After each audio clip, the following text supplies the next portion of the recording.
Hallelujah. Magandang umaga sa bawat isa. Yan, pwede bang ngitian mo muna yung nasa likuran mo tsaka nasa side mo? Yan. Okay, sabi mo sa kanya, wag mong tutulugan si pastor. Kasi alam ko, nagpuyat kayo kagabi. Tama ba? O kami lang yung nagpuyat. Kasi kabilaan mga video no? And I don't know, di ko alam yung parang field sa Angeles, nalipat sa amin. Kagabi, so very talaga, yung struggle kagabi para mag-meditate ng Word of God, talagang grabe, no? Because alam ni Satan na may gagawin ang Diyos sa araw nito sa iyong buhay. Amen? Sa ating kalagitnaan. Naniniwala ka ba doon, church? Na may gagawin ng Diyos sa ating kalagitnaan sa oras nito? Parang di ka masaya na may gagawin ng Lord. Amen. Sige, palakpan natin si Lord.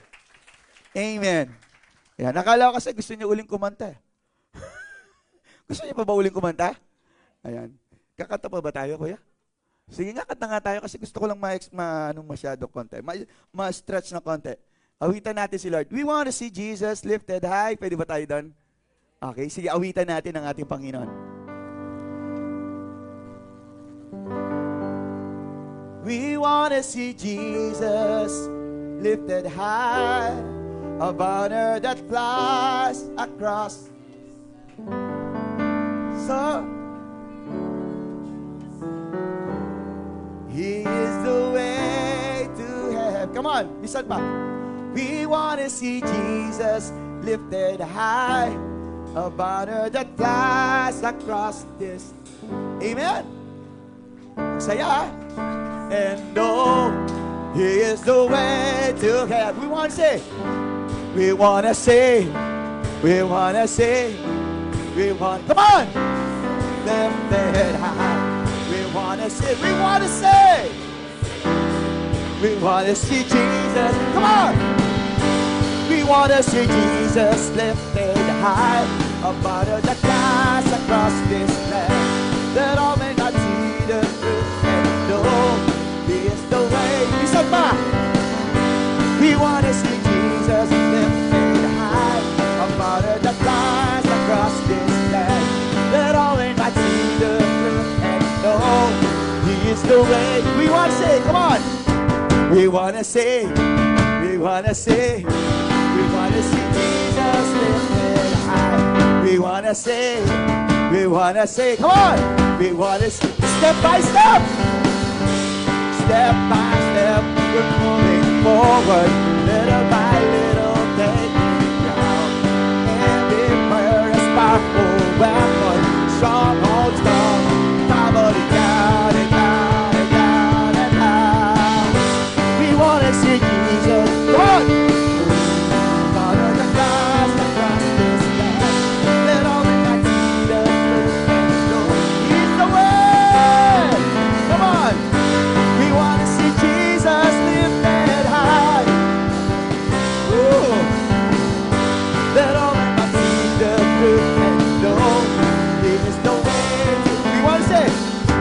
We want to say, we want to say, we want to see Jesus. Come on, we want to say, we want to see, we want to say, we want to see.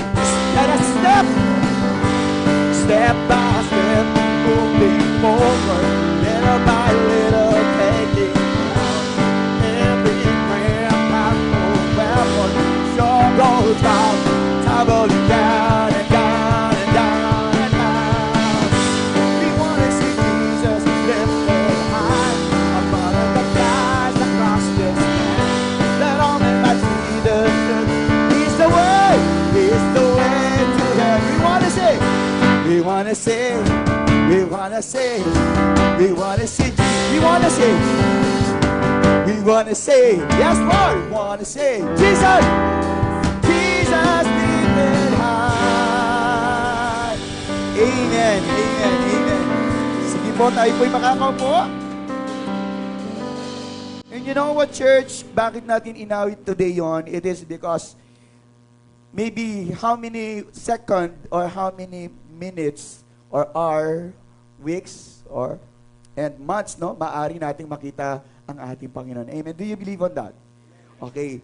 Kung yung lagi ko sinasabi sa inyo na kung saan today that everything na nakasulat sa Bible ay unti-unti, no, it is unfolding. Ibig sabihin talagang nagaganap na, no, ang mga bagay na nakasulat sa Bible. And even Jesus himself, dun sa tinatag na Olivet Discourse, sa Matthew chapter 24, na siya po ay nagturo regarding end times. No? So, but today, gaya po ng ating inawit kanina, we want to see Jesus lifted high. Of course, do you want to? Gusto niyo po ba na maging bahagi doon sa tinatawag na Grand Reunion of Christians? Amen. Sabihin sa katabi mo, dapat naroon ka. Dapat makita natin yung bawat isa doon. Amen po ba? Amen. So if you want to be on that occasion, on that very special occasion, kailangan tayo po ay madatnan ng Panginoon na tapat sa Kanya. Amen? Be found faithful on that very day. That's why the title of God's message this morning is pinamagatang Be Found Faithful. Sabi mo, be found faithful. Ang ibig sabihin, matagpuan kang tapat. Amen? Matagpuan kang tapat. Tapat ka ba? Totoo ba yun? Yung katabi mo, naniniwala ba na ikaw ay tapat? Hindi ka ba sira sa kanya? Ikaw tapat ka? Totoo ka? Do you believe? No? So, anyway, may mga basihan tayo when it comes to our own life. May mga parameters tayo na sinasabing, tapat naman ako. No? Tapat ako. Pero alam nyo, there are things na we need to know regarding faithfulness sa ating buhay for us to be found faithful. Amen? So, samahan nyo ako sa 1 Corinthians chapter 4, verses 1 to 2 na pagbabasihan ng mensahe ng Panginoon. 1 Corinthians chapter 4, verses 1 to 2. Itong sabi niya, let us read. 1 to 3, read. Kaya't itinuring ninyo kami bilang mga lingkod ni Kristo at mga katiwala ng hiwaga ng Diyos. Verse 2. Bukod dito, kailangan sa mga katiwala na sila ay magtagpuang tapat. Ulitin natin. Kailangan sa mga katiwala na sila ay parang hindi narinig ng katabi mo. Ulitin natin. Kailangan, narinig ba ng katabi mo yon? Narinig mo ba? Baka ikaw hindi mo narinig. Kausapin natin sarili natin. Kailangan sa mga katiwala na ako ay, ulitin natin, palitan natin to. Kailangan na ako ay matagpuang amen. Sinabi mo yan sa sarili mo. Amen po ba? Let us bow our heads and pray. Dakilang Diyos ang mga makapangyarihan sa lahat. Today, Lord God, kami nagpapasakop sa iyo. Pinagkakatiwala namin sa iyo, Panginoon, ang bawat minuto, oras, bawat kaganapan, bawat salita na maihahayag sa umagang ito. Father God, I pray na yung lingkod sa oras nito, Panginoon, ay langisan mo ang labi, O Diyos. I don't have understanding. I don't have wisdom, Lord. I cannot preach this, Lord, without the guidance of your Holy Spirit. Itago mo ako, Panginoon Diyos, sa iyong likuran. Gamitin mo ako, Panginoon, upang maihayag ang mga salita na nais mong ipabatid sa bawat isa sa amin. Lord, I pray also sa aking mga kapatid na narito, Diyos, just open up our ears, our mind, our hearts sa mensahe mo sa oras na ito. At nawa, Panginoon Diyos, hindi lamang namin ito basta papakinggan, kundi, Panginoon, ito'y aming pagbubulay-bulayan sa aming mga puso, sa aming mga buhay. Because we believe to your message this morning ay magiging helpful, O God, sa aming buhay, Kristiyano. Maraming salamat po, Panginoon, at pinagkakatiwala namin sa iyong lahat. Sa pangalan ni Jesus at ang lahat ng handang makinig ng salita ng Diyos ay magsabi ng malakas na, Amen, Amen, and Amen. Okay. Sabi ko sa inyo, sasanayin ko na makapag-preach lang mga around 30. Daming natuwa, 30 minutes. Naniniwala ba kayo sa akin na 30 minutes lang? No, amen. So, sinungaling si Pastor paminsan-minsan. Ipagpatawad niyo po. So, maliwanag na sinasabi rito, bilang mga lingkod, bilang mga katiwala ng ating Panginoon, mga apostles, mga disciples, mga Christians, every ministers, every workers in the vineyards of God. Sa lahat ng mga manggagawa. Na sinasabi rito na marapat lamang na tayo po ay madatnan ng Panginoon on the very day na darating ang ating Panginoon Jesus na tayo'y matagpuang tapat na naglilingkod. That's why sabi ko nga po sa inyo, every time sinasabi ko that maraming mga Kristiyano, they will cry kapag sila po ay nakaharap sa ating Panginoon. Because sinayang nila yung pagkakataon na sila po ay makapaglingkod sa dakilang Diyos. No po? Tandaan natin, every ministry na meron tayo is an opportunity for us to be used mightily and powerfully by God. Amen po ba? Amen. Praise God kasi pinagkatiwalaan ka ng Panginoon ng talento, pinagkatiwalaan ka ng kahit na anong kakayanan, panalangin, no? Pinagkatiwalaan ka niya ng lakas, ng karunungan, ng katalinuhan. Bakit? Para magamit ka para sa layunin ng Panginoon. Amen. Wag mo nga i-neglect yung gift na yan na binigay sa iyo ng Panginoon, because that gift ang gagamitin mo para ikay maglingkod sa Panginoon, gamitin ng Panginoon at matagpuan kanya sa araw na dating ang ating Panginoon na naglilingkod sa kanya na may katapatan. Amen. Of course, hindi natin kaya talaga na gampanan yung mga gawain na pinagagawa ng Diyos. Tama po ba? On our own strength. Because sabi ko nga kanina, meron tayong pamamaraan na, eto, sigurado tapat na ako sa ganitong pamamaraan. Kumbaga, kung tatanungin natin ang ating sarili, wala naman siguro magsasabi rito na hindi ka tapat. And I'm doing my ministry the best I can. Pero alam nyo, may mga bagay pala na dapat pa rin nating isaalang-alang. No? Kaya yung tatlong bagay na ating pag-aaralan, based on the life of Paul, based on the teachings of Paul, sabi rito, no, what does Paul teaches us on how to be found faithful? Of course, gusto natin yun, tama? Kasi gusto nating matagpuan tayo ng tapat ng Panginoon. Ayaw kanyang matagpuan o ayaw mo na matagpuan ka at madatnan ka ng Panginoon na you are enjoying yung kasalanan. Sana hindi tayo madatnan ng Panginoon na tayo po ay nandoon sa dati nating buhay, na tayo bumalik doon kung saan tayo iniahon ng ating Panginoon. Doon sa karumihan na yon. Amen po ba? Napakasarap na datnan tayo ng Panginoon, that we are worshiping Him, we are serving Him in truthfulness. Amen po ba? Nandiyan ka ba? Amen. Okay. So may mga bagay tayo na dapat pag-aralan. Tatlo lamang po to. Dito po sa verse 3 hanggang 6 ng 1 Corinthians chapter 4, mababasa natin dito yung sa ating binasa kanina. Continuation lang ang sabi. Subalit para sa akin ay isang napakaliit na bagay ang ako'y hatulan ninyo o ng alinmang hukuman ng tao. Ako man ay hindi humahatol sa aking sarili. Ang sabi ni Paul. Verse 4. Ang sabi niya, sapagkat wala akong nalalamang anumang laban sa aking sarili, bagaman hindi sa ako'y napawalang sala, kundi ang humahatol sa akin ay ang Panginoon. Verse 5. Kaya't huwag muna kayong humatol ng anuman nang wala pa sa panahon, hanggang sa dumating ang Panginoon. Siya ang magdadala sa liwanag sa mga bagay na sa ngayon ay nakatago sa kadiliman at ibubunyag ang layunin ng mga puso. Kung magkagayon, ang bawat isa ay tatanggap ng papuri mula sa Diyos. So verse 6, tingnan natin. Mga kapatid, ang mga bagay na ito ay ginamit kong halimbawa sa aking sarili at kay Apollos. Sabi niya, para sa inyo, upang sa pamamagitan namin ay matuto kayo na huwag lumampas sa mga bagay na nakasulat, upang sino man sa inyo ay huwag magmataas laban sa iba. Anong ibig sabihin nun? If you want to be found faithful by God, kailangan na gagawin natin, we must live by the Word of God or live according to the Word of God. Kailangan yun yung ating magiging basis or batayan. Sabi mga batayan, tandaan natin that the Bible is a mirror. Sabi ganoon, parang itong salamin na dito natin ibinabase kung paano tayong mabubuhay.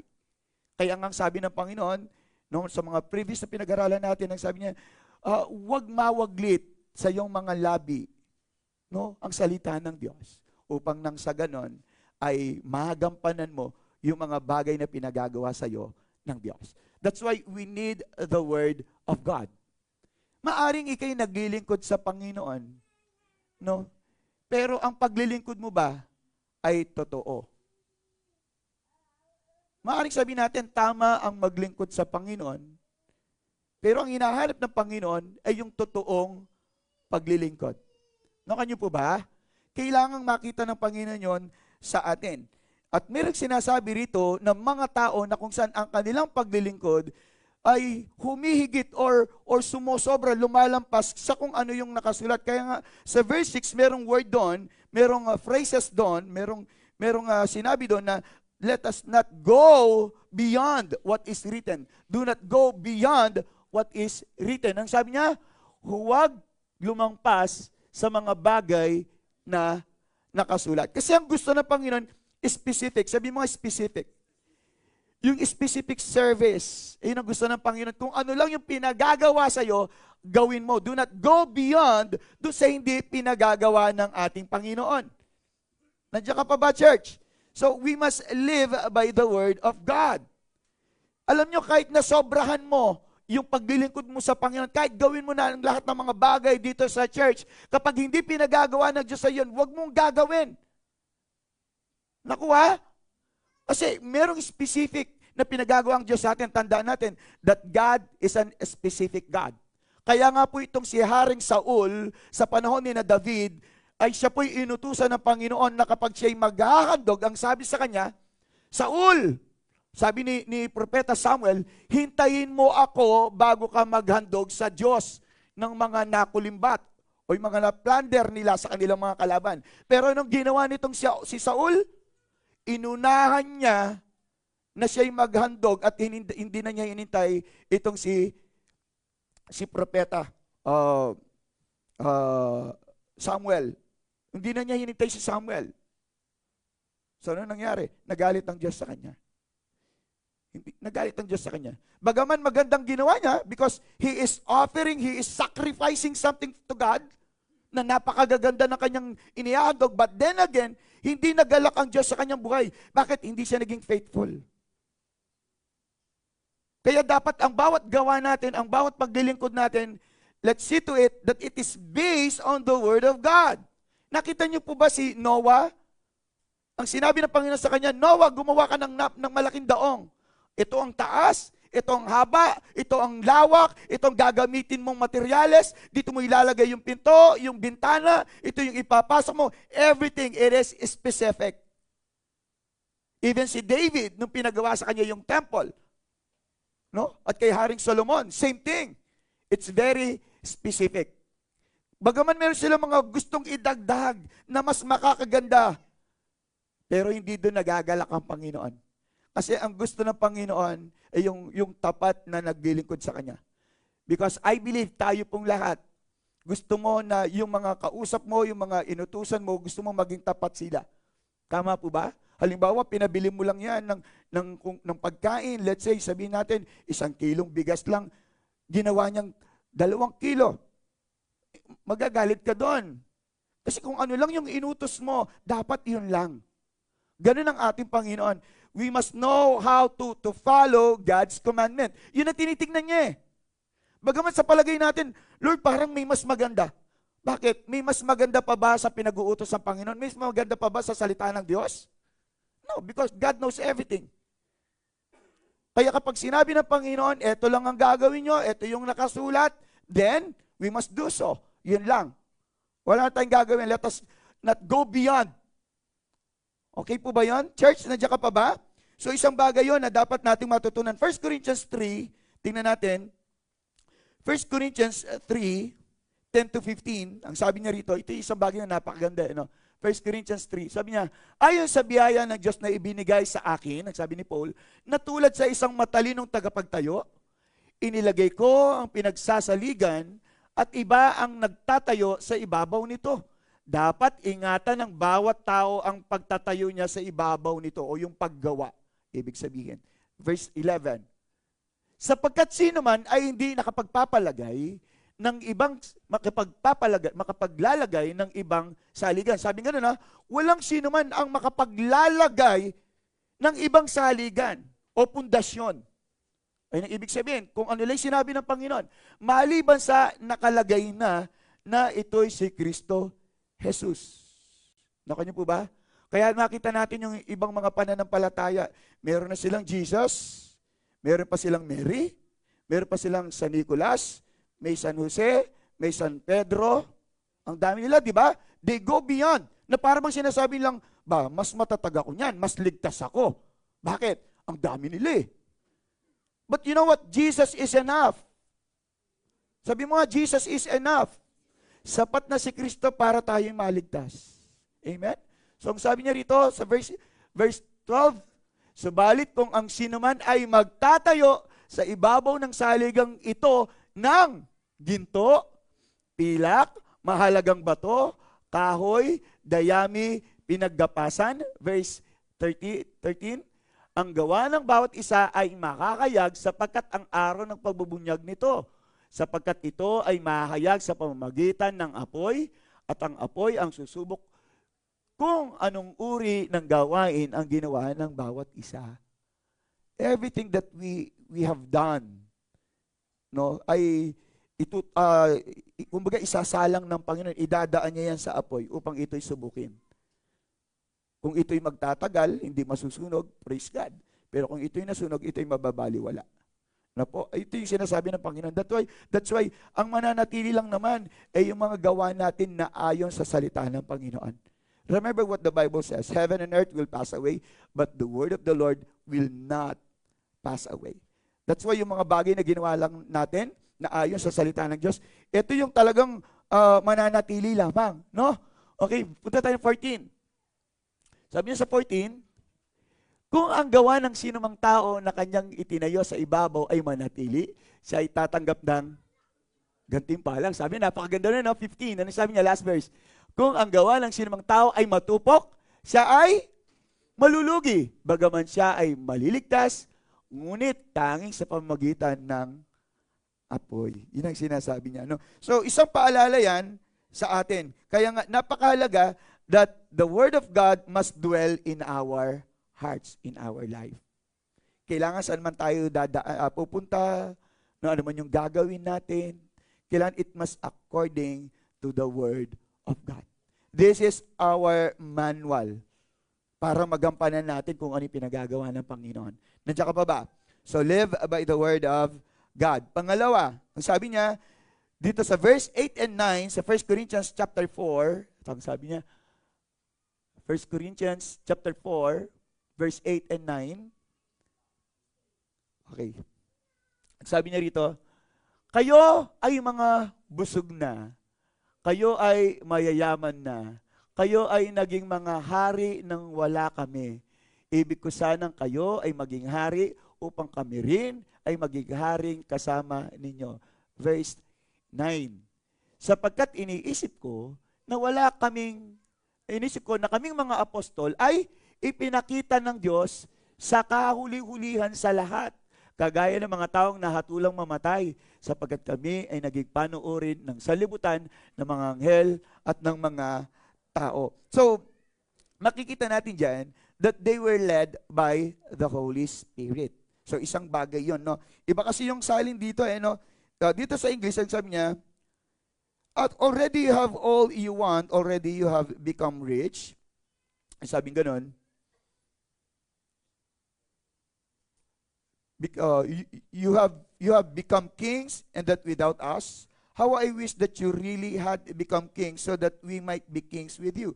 For it seems to me that God has put us apostles on display at the end of the procession, like men condemned to die in the arena. We have been made a spectacle to the whole universe, to angels as well, to men. So makikita natin dito na ang ating mga kapatid, bagaman sila po ay talagang they were outcasts, sabihin na natin. Outcasts. And sila po ay naging matatag, no? Because they have the fruit of the Holy Spirit. At of course, hindi nyo makikita, they were led by the Holy Spirit. Hindi naman na, wala naman doon sa binasa ni Pastor. Kung makikita natin yung konteksto doon, that without the guidance of the Holy Spirit, kung bakit nila napagtagumpayan ang lahat ng bagay sa kanilang buhay. No? Kaya kasi yung nagawa sa kanila, yung nangyari sa kanila. No? Kaya nga makikita natin dito that, kumbaga, doon sa panahon na yon, naging selfless sila. Nakuha niyo po ba? Selfless. Prideless, ibig sabihin. And kapag selfless ka and prideless ka, ibig sabihin, it is the Holy Spirit that is living in you. Nakuha po ba? Kasi ang talagang dapat maging main points doon, selfless or prideless. Nakuha niyo po ba? They humbled themselves. And ang sabi ng Panginoon, they were led by the Holy Spirit. Because we cannot to live a prideless life and selfless life without the Holy Spirit. Of course, Kapag pinatay mo yung sarili mo, yung fleshly desire mo, ang mangingibabaw yung banal na spirito. Tama po ba? Nandiyan ka pa ba, church? Ito kasi binigay sa atin ng Panginoon. Remember, that time ay wala na si Jesus. And the only person of God that is in them, that is in the apostle, ay yung banal na spirito. Nakanyo po ba? Okay, tingnan natin John chapter 14, verse 16 to 18. Tingnan natin. Ito po yung pinangako ng ating Panginoong Hesus sa kanyang mga disciples. John 14, 16 to 18. Anong sabi rito? At hihingin ko sa Ama, at kayo'y bibigyan niya ng isa pang makaaliw, upang makasama ninyo siya magpakailanman. Okay? Sa verse 17. Ito ang espiritu ng katotohanan na hindi kayang tanggapin ng sanlibutan, sapagkat siya'y hindi nito nakikita o nakikilala man. Siya'y nakikilala ninyo sapagkat siya'y nananatiling kasama ninyo at siya ay mapapa sa inyo. Verse 18, anong sabi niya? Hindi ko kayo iiwang nag-iisa, ako'y darating sa inyo. This is their helper on those times. Bagaman dapat sila'y nasa harap, sila'y nangunguna, pero ang sabi, inilagay sila sa kahuli-hulihan ng prosesyon. Ano, pang display ba sila? Sabing ganon, para ipahiya ba sila? Sila ba yung pinakaaba? Sila ba yung pinakamababa? Because they cannot do that. Of course, sasabihin na, apostles kami. Dapat, we must be in the front. Mga frontliner dapat kami. But because of the Holy Spirit and the will of the Holy Spirit is selfless life. Yung i-deny yung kanilang sarili. Nakanyo po ba yan? Nandiyan ka pa ba? At sinasabi nila na ang lahat ng kanilang ginagawa ay di sa pamamagitan ng kanilang sarili kakayanan. Hindi nila kayang gawin ito. Ang nagtutulak sa kanila para gawin ang mga bagay na ito, na bagaman sila'y mailagay sa pinakahuli, it is the Holy Spirit. Let us jump to verse 26 nitong John 14. Punta tayo ng 26. Anong sabi niya? Subalit ang mang-aaliw, that is the Holy Spirit, ang Espiritu Santo na susuguin ng Ama sa aking pangalan, siya ang magtuturo sa inyo ng lahat ng mga bagay at magpapaalala sa inyo ng lahat ng aking sinabi sa inyo. That's why naging madali para sa kanila na gawin ang mga bagay bagaman masakit. Bagaman there are times they cannot understand. Bakit ganito? And yet, praise God, nandoon yung Holy Spirit na nagbibigay ng kaunawaan sa kanila. Amen? Tayo din po, ganon. No, we think na may pinag-aralan ako. Dapat ako yung nandoon sa harap, ako yung nagpipreach. Kasi college grad ako. Si pastor, di naman nag-aaral yan. O mas marunong ako sa tao na to, dapat ganun tayo eh. Ganun yung iniisip natin. Pero hindi eh. Ang tinitignan ng Panginoon ay hindi kung ano yung natapos mo. Hindi kung ano yung kakayanan mo. Kung hindi yung handa ka bang magpagamit at magpasubmit sa banal na spirito. Naku niyo po ba? Nagagawin natin ang mga bagay nito, hindi dahil sa gusto lang natin. Hindi sa sarili lang natin kakayanan o kaalaman. Kundi tayo po ay tinuturuan ng banal na spirito. Amen. Nandiyan ka pa ba? Alam niyo po, without the guidance of the Holy Spirit, we cannot do this. I cannot do this. They cannot do this. Mga musicians, you cannot do this to be here. Kaya ka narito, kahit sabihin mo nga, napilitan lang ako, nahiya lang ako, you are here because of the Holy Spirit. And you must praise God. Bakit? Nandoon pa rin yung banal na spirito, hindi ka pa rin niya iniiwan. He is still convicting you and convincing you. Amen po ba yan? Tama? Kaya nga, huwag kang magsisisi, huwag kang magtatampo kung pinilit ka or what, na naparito ka or ginising ka ng maaga. No? Huwag. Kalooban dito ng banal na spirito. Amen? So praise God, no po, habang narito ang banal na spirito, the Holy Spirit is still working in our life. Yun ang isang bagay na napakaganda. Pwede ba natin palakpakan ng Diyos doon? Okay. Dito po tayo sa John 16, 13, 14. Ang sabi niya rito, may nakasulat dito. Ang sabi niya, But when subalit kapag dumating na ang Espiritu ng katotohanan, sabi niya, papatunayan niya kayo sa buong papatnubayan niya kayo sa buong katotohanan, sapagkat hindi siya magsasalita ng mula sa kanyang sarili, kundi ang anumang bagay na kanyang marinig. Iyon ang kanyang sasabihin at kanyang ipapahayag sa inyo ang mga bagay na darating. Verse 14. Luluwalhatiin niya ako, sapagkat kanyang tatanggapin ang sa akin at sa inyo'y ipapahayag niya. Alam niyo po, mayroong tanong si ano doon itong si Pablo dito sa 1 Corinthians chapter 4. Tingnan natin, balikan lang natin yung binasa natin kanina. Sabi niya, you have already what you want. Sabi niya, nasa inyo na lahat kung ano yung mga naisin nyo, yung mga bagay na meron kayo. Already you have become. Sabi niya, rich, yumaman na kayo, you have become kings, naging mga hari kayo ng inyong mga buhay nang wala kami. Ibig sabihin, umasenso kayo, umangat kayo, no? And there are times na mga questions in the life of Paul. Kasi supposed to be ang sabi ni Paul, kasama nyo kami dapat sa pag-asenso nyo eh. No, kanyo po ba? Andiyan ka ba? Dapat sabi, kasama nyo kami. Not because gustong makinabang ni Paul. Hindi ganun ang kaisipan ni Paul. In fact, ang sabi nga ni Paul, bagaman nararapat lang ako na makinabang, ang sabi ni Paul, ang mga apostles ay may karapatan na makinabang sa kung ano man yung mga bagay na tinatangkilik or pinapakinabangan or mga pagpapalad na dumarating sa buhay ng isang Kristiyano. Pero ang sabi ni Paul, hindi naman talaga yun ang balak ko. Sabi niya, in fact, si Paul ay nagagalak. Bagaman para bang ganito yung nangyari. Noong walang-wala yung mga taga-Korinto, humingi sila ng tulong kay Paul. At nung pinanalangin ni Paul na mapagpalang mga Korinto, umasenso sila, pinagpala sila, yumaman sila, naangat ang kanilang mga buhay. Then suddenly, they forgot Paul. Nakanyo po ba? They forgot Paul. Na para bang bilang isang mangangaral, isang lingkod ng Diyos, ay para bang napakasakit yon na after kitang tinulungan, after kitang pinag-pray, gumanda ang buhay mo, then suddenly, kakalimutan mo ko, parang ganun. Nakukuha niyo po ibig sabihin? So, ganun yung nangyari dito. But praise God, because of the Holy Spirit that is in Paul, na kay Pablo, nauunawaan niya mga bagay nito. Bagaman supposed to be, dapat naroon siya, kasama siya. Nakukuha. Pero si Paul kasi, sabi niya, okay lang sa akin. I understand if this is the will of God in my life. So, it is the work of the Holy Spirit. Kasi without the Holy Spirit, we cannot comprehend, we cannot understand, we cannot accept yung mga bagay that is unacceptable. Ang dami kayo mga bagay na unacceptable sa ating buhay. Tama po ba? Maaaring yung asawa mo, unacceptable yan.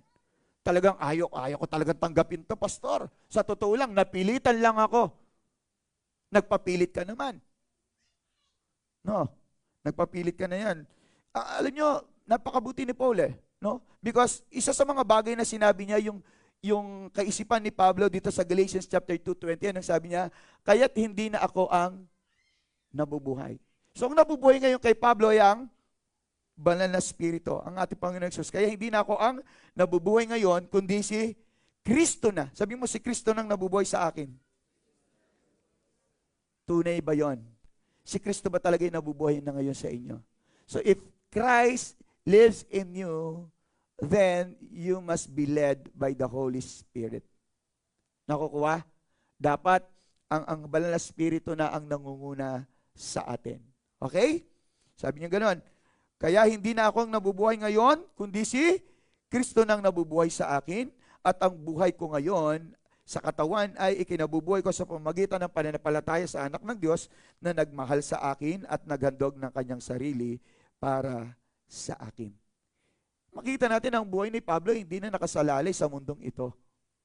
Ganun si Pablo, napakabuti ng ginawa ng Diyos sa buhay ni Pablo. Imagine that before, if we know the life of Paul, kung alam lang natin paano mamuhay si Paul noon, nasa kanya na halos na kay Paul na lahat, pero he is willing to give up all these things. Sabi, hindi na nag-enjoy si Paul sa mga bagay nito kung di kalooban ng banal na spirito, unless it is led by the Holy Spirit.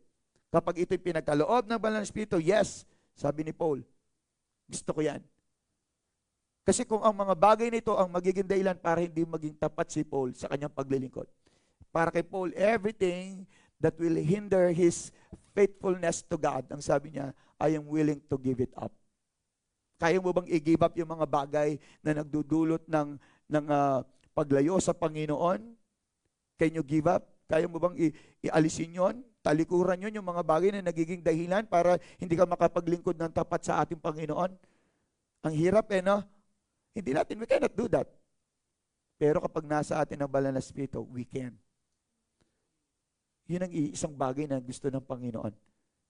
No? Of course, sino bang tao ang ayaw makaranas ng mga bagay-bagay dito sa mundo? While we are here on this earth, marami pa tayong gustong gawin, marami tayong mga bagay na gusto nating makamtan. Sino ba? But if the Holy Spirit says, hindi mo kailangan yan, gusto ko sumunod ka sa akin. Gaya ni na Peter, ano ginawa ni Peter? When Jesus saw Peter doon sa tabi ng dagat, anong sinabi doon? Peter, come, follow me and I will make you fishers of men. Then, right there and there, sa oras na yon, wala siya sinabing, Lord, wait. Wala siya sinabing gano'n. Binaba niya yung net, tinalikuran niya yung net, pati yung bangka niya, sumunod siya sa ating Panginoon. Ibig sabihin, tinalikuran niya yung buhay niya dati. Tinalikuran niya ngayon. He is willing to give up everything just to serve God faithfully. Alam niyo po, ang dami mga artista ngayon, they are willing to give up everything in their life. No? Ang dami mga artista ngayon, they are willing to give up yung kanilang fame, yung kanilang power, and everything, just to follow Christ. Tayo, naririto na tayo ngayon, mas nauna tayo sa kanila. All we have to do is to remain serving God faithfully. Amen? Of course, di natin kaya talagang gawin na maging tapat sa Diyos unless we were guided by the Holy Spirit. That's how important the Holy Spirit is pagdating sa ministry. Nakuha niyo po ba? Kasi kahit na nagpipreach ako without the Holy Spirit, it's nothing. Yabang lang yon. Katalinuhan lang yon. Sarili lang kakayanan. Ang gusto ko yung madatnan ako ng Panginoon while I'm preaching. Sinasabi ko to na yung katapatan, yung totoo. Na hindi ko paparinig sa inyo yung mga sugar-coated words na sasabihin ko sa inyo, okay lang, you are living in sin, God is gracious. Hindi ko sasabihin yun. Kung kayo'y namumuhay sa kasalanan, then, sasabihin natin, kung ikaw'y nananatili pa rin sa pagkakasala mo ngayon, itong sabi ng Banal na Espiritu, get out. Umalis ka dyan sa kalalagay na yan. Umalis ka dyan. At sigurado, kung di ka alis dyan, sa impyerno ang tuloy mo. Kahit na nagseserve ka pa sa Panginoon,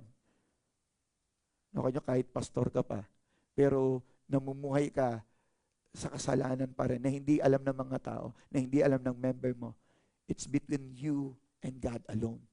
Hindi ka nakikita ng member, pero kitang-kita ng Diyos. If we were serving without the leading of the Holy Spirit, then it is also nothing.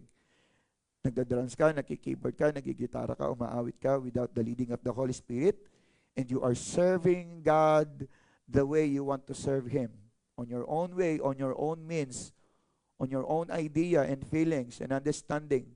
Kung ganun mo lang sinaserve si Lord, then it is nothing. Hindi ka nagiging tapat sa Panginoon. Kung pupunta ka lang rito, yung gusto mo lang, yung feel mo lang, then it's wrong. You are not serving God faithfully. Kaya nga sabi ko sa inyo, kapag dumating ang rapture or nagkaroon ng rapture on the very day, yung sa gathering ng mga Kristiyano, and hindi ka niya nakitang tapat, even sa pakikinig lang, hindi ka naging tapat, you're just there because you love the company, you are there kasi used to it ka na, kumbaga sanay ka na, marami ka nang kakilala, dapat naririto ka dahil inudyukan ka ng Banal na Espiritu. You were guided by the Holy Spirit. Kahit sa pakikinig lang ng salita ng Diyos, ask for the Holy Spirit to lead you. Nakuha niyo po ba? Kasi kung titingnan nyo, lahat ng sinasabi ko dito, wala naman dito eh. Sa aking mga sinulat, no? Sa aking memory dito, sa aking notes, wala eh. Sa napakarami ko sinulat, wala naman. Mga verses lang yung naririto. Mga supporting verses lang. At sinasabi ko sa Panginoon, Lord, kung amang mapapahayag sa oras na ito, ay sa pamagitan lang ng sarili kong kakayanan, Lord, ibagsak mo ko, ipahiya mo ko on that very moment para magkaroon ng babala sa mga tao na nakikinig sa iyong salita. Amen ba yun, church? Akala natin you are not serving God while you are sitting there. You are serving God. You are worshiping God. In fact, ang sabi ng Panginoon, yung matagpuan niya tayong tapat, hindi lang sa paglilingkod maging sa pakikinig ng salita ng Diyos. Maging sa pagtungo sa iglesia ng Diyos, sa templo ng Diyos. Maging tapat tayo sa pinakamaliit hanggang sa pinakamalaking bagay. Even sa pagtungo natin sa church, yung oras natin, maging tapat tayo sa Kanya. Alam ng Panginoon yan, everything that we do, ang sabi ng Panginoon, we are accountable. Kahit nga yung pananalita natin, yung pag-iisip natin, lahat po yan, no, ay talagang magiging accountable tayo sa ating Panginoon. Amen po ba? Dapat kapag papunta sa church, hindi ka na pinipilit. Dapat hindi ka na ginigising. Ikaw mismo, nagkukusa ka. Kung nasa iyong banal na Espiritu, ito yung gusto na banal na Espiritu Because the Holy Spirit knows what God wants. Tama? Alam niya yun Sabi ng banal na Espiritu, nasa iyo gumising ka na, magbihis ka na. Huwag ka na magpatumpik-tumpik dyan. Huwag ka na maghihingi ng 5 minutes pa, Lord. Tangingin ganon. Sabi nga ng makikita mo sa Facebook, pag sa trabaho, on time. Pag sa school, on time. Pagdating sa church, late. Sa trabaho, ayaw matulog. Sa church, gustong natutulog. Sana huwag kang madatnan ni Lord na natutulog dito. Huwag mong sabihin sa akin na, Pastor, nakapikit lang ako, ninanamnam ko yung word. Huwag mo akong lulukuhin. Huwag mo lulukuhin si Lord.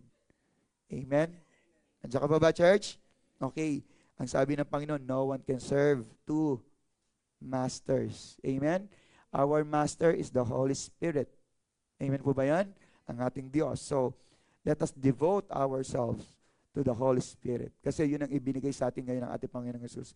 Remember that. Ito yung iniwan niya sa atin today. Okay, sa pangatlo po, dito sa verse 10 and verse to 13 ng 1 Corinthians chapter 4, ang sabi rito, 1 Corinthians chapter 4, 10 to 13, ang sabi niya, kami mga hangal, alang-alang kay Kristo, ngunit kayo marurunong kay Kristo. Kami ay may hina, ngunit kayo ay malalakas. Kayo ay mararangal, ngunit kami ay walang karangalan. Verse 11. Nagsabi ng 11.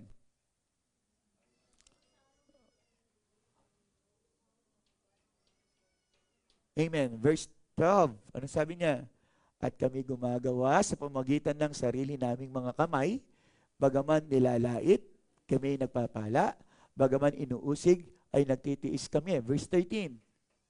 Bagaman mga sinisira ang puri, kami ay nakikiusap, kami naging tulad ng basura sa sanlibutan, dumi ng lahat ng mga bagay hanggang ngayon. So makikita natin dito, no, for us to be found faithful, hindi lamang tayo basta mamumuhay sa salita ng Diyos. Hindi lamang tayo dapat led by the Holy Spirit. Of course, may isa pang bagay. Ano yon? We must focus on Jesus. Para, kumbaga, ang katapatan kasi nasa Panginoon Amen po ba? Are you there?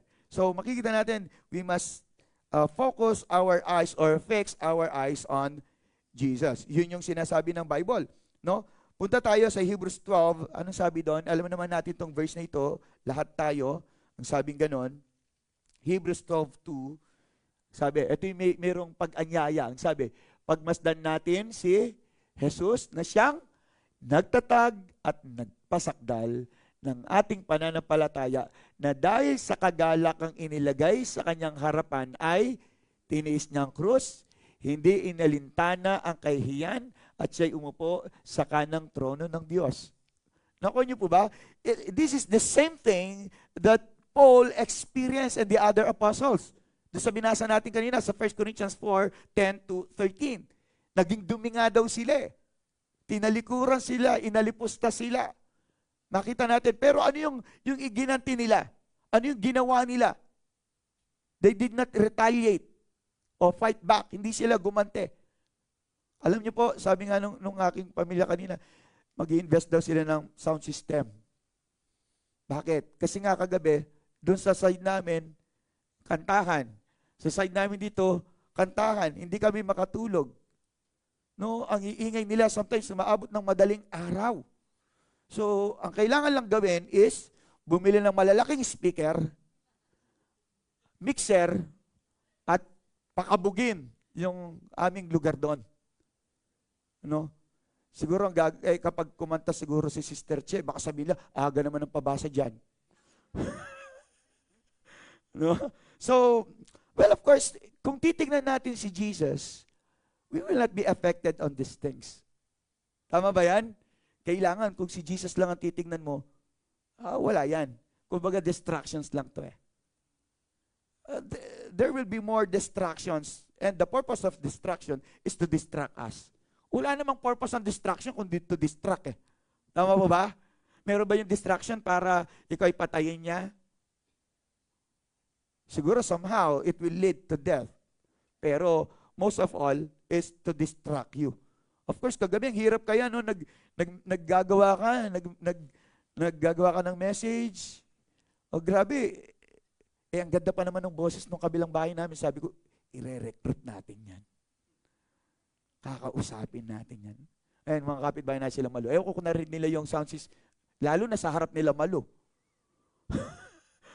Wala lang, hindi lang makaano yung ating mga kapatid doon eh, sa mga kapatid natin na nagtatrabaho sa Superla. Dahil hindi nga sila taga ron, baka sabihin, hindi naman kayo taga rito. Hindi rin naman taga ron yung mga kumakanta doon eh. You know? So, pero kung focus lang talaga tayo kay Jesus, we will not fight back to them the way they did to us. Hindi tayo gaganti sa kanila kung ano yung ginawa nila sa atin. Eh sabi ko, huwag natin gawin yon, sabi ko kay Che. Sabi niya, bakit ikaw?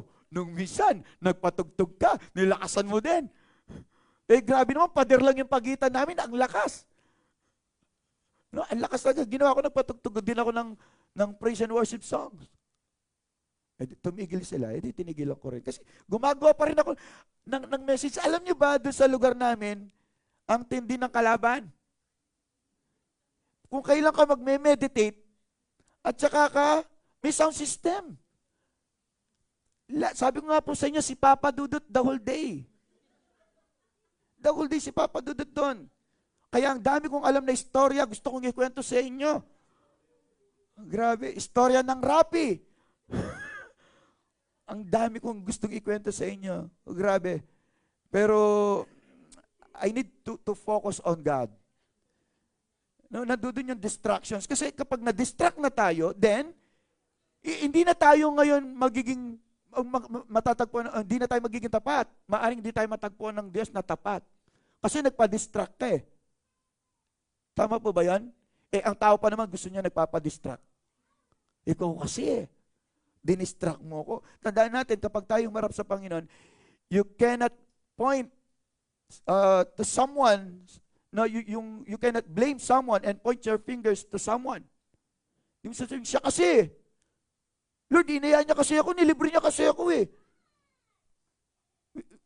We cannot reason out. Hindi ganun yun. We cannot say na, nagtrabaho kasi ako, Lord. Hindi. Hindi yun.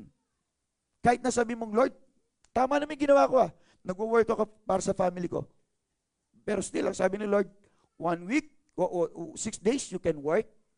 Sunday is for the Lord. You must take a rest. Hindi ka dapat nagtatrabaho ng linggo. Because anything na pagtatrabahoan mo lang linggo, lahat ng kikitain mo sa linggo, mawawala. Kasi ang Sunday o ang ika-7th day was cursed by God. Kaya tingnan mo, kahit magtrabaho ka na magtrabaho yung sa araw ng linggo, kahit malaki pang kitain mo dyan, wala rin. Useless din. Napagod ka lang. Hindi mo nakita yung kita mo. No? Kaya let us not be distracted by anything around us. Kahit yung kasatabi mo, hindi ka dapat nagpapadistract dyan. Dapat talagang nakikinig ka lang ng Word of God. Kapag may narinig ka, ikaw yun eh. Ikaw yun. Hindi siya. Huwag mo na siyang sikuhin pa para sabihin, ikaw yun. No? Alam niyo po, maraming mga bagay talaga na ginagawa ang kalaban para makita tayo na hindi tayo tapat na naglilingkod sa Panginoon, because there will be things in our life that Satan will use. Listen to this. May mga gagamitin ang kalaban para tayo po ay ma-defocus, mawala yung ating paningin sa ating Panginoon. Na ipapakita ng kalaban, this is what you need. This is what you want. This is too expensive. Ito'y para sa iyo. Ito'y binibigay daw ng Panginoon. This is the will of God daw.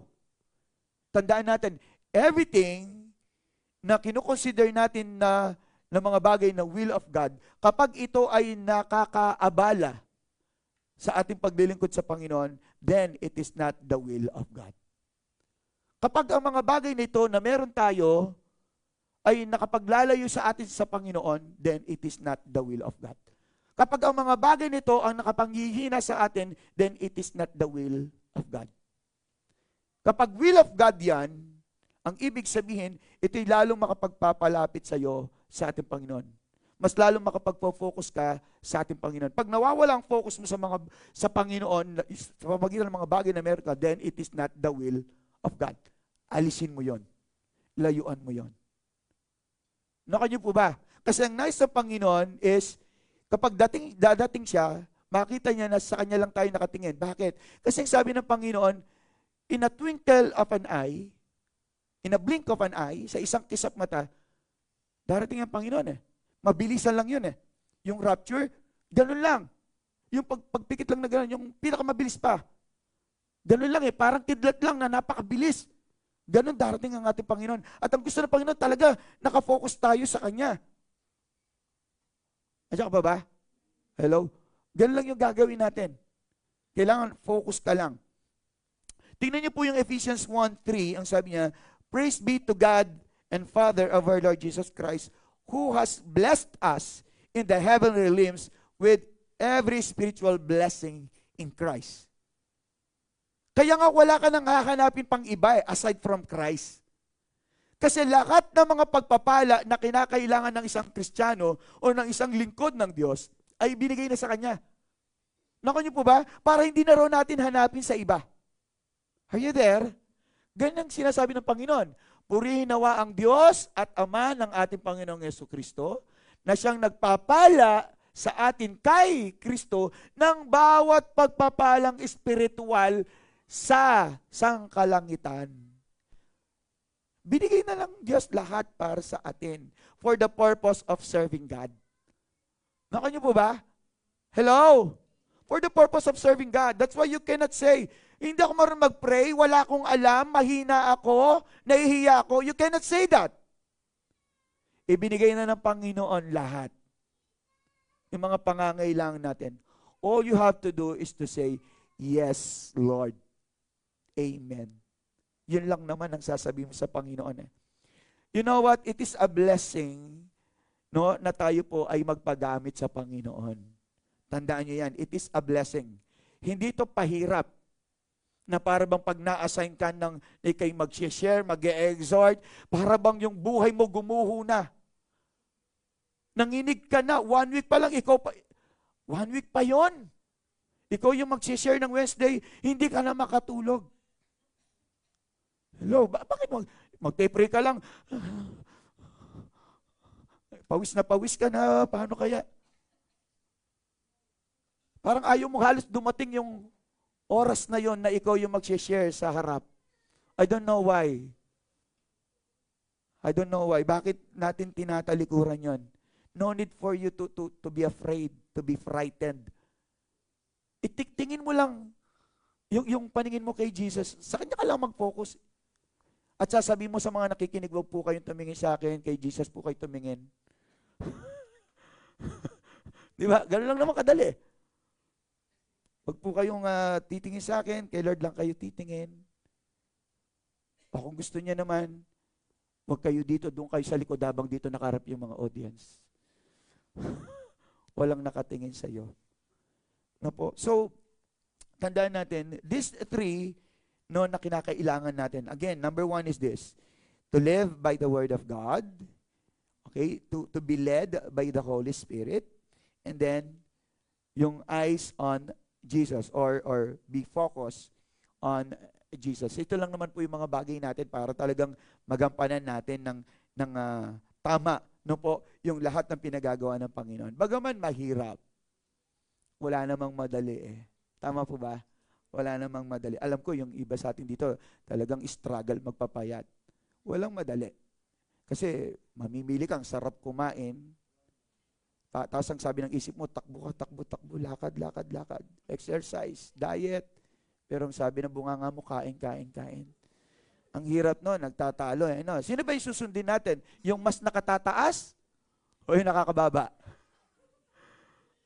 Sundin lang natin yung nakakataas. Okay po ba yan? Okay. Pag nagugutom ka, fix mo lang yung mata mo kay Jesus, wag sa pagkain. Okay ba yan? Sabi niya sa Matthew chapter 24, verse 13, but he who stands firm to the end will be saved. Ibig sabihin nung stands firm, those people who will endure, yung magtsatsaga, magtitiis, hanggang sa huli, ang siyang maliligtas.